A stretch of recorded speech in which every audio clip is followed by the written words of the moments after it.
Micromanaging, the illusion of control, and what you might want to do instead. This is what we're going to be talking about today on How to Lead, the podcast for CEOs, founders and leaders who want that perfect balance of empathy and authority.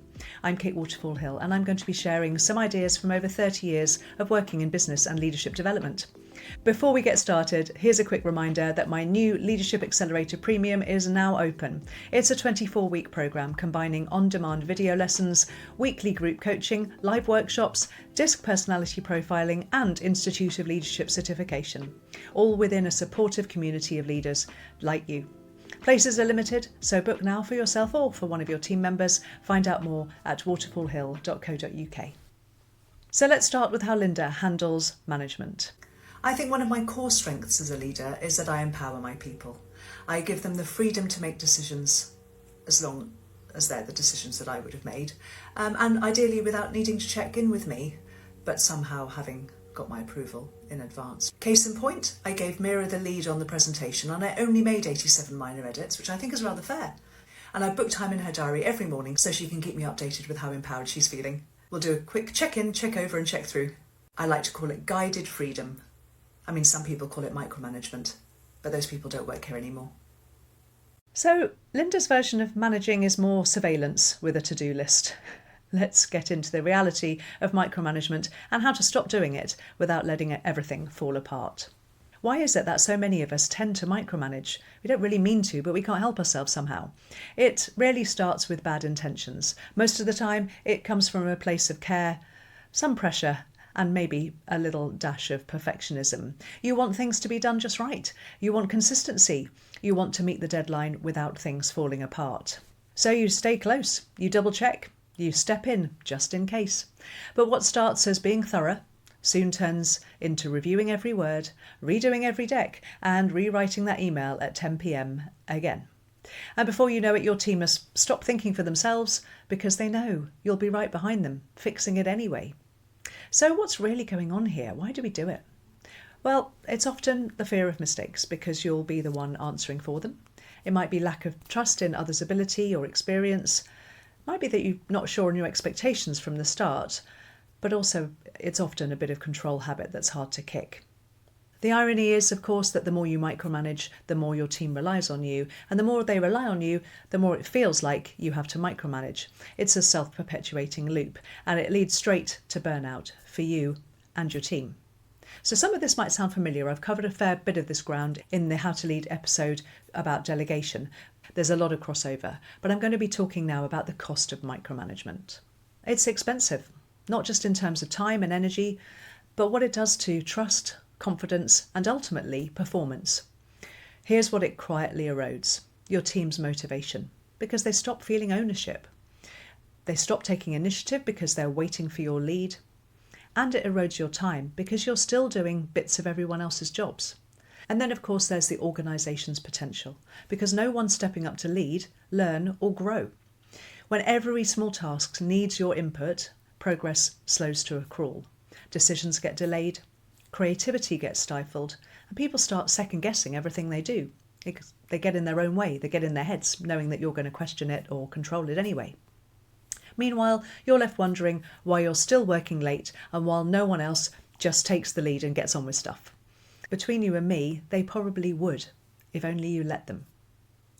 So what's the better way to lead? How do you shift from micromanaging to real leadership without things falling apart under your nose? Well, here's what I've seen work in practice. As a leader, you need to set the what and the why, but not the how. I talked about this in the How to Lead episode that talks about the difference between leadership and management and then throws in the coaching element as well. Your role as the leader is to define the destination, not to dictate the route. You need to clarify the outcome and the reason behind it, so you give people direction and motivation. Then they can work out the best path to get there. So instead of saying something like, write the report like this using this format and these bullet points, try, I'd really love to see a clear, client-ready summary of project outcomes. What's your plan for getting there?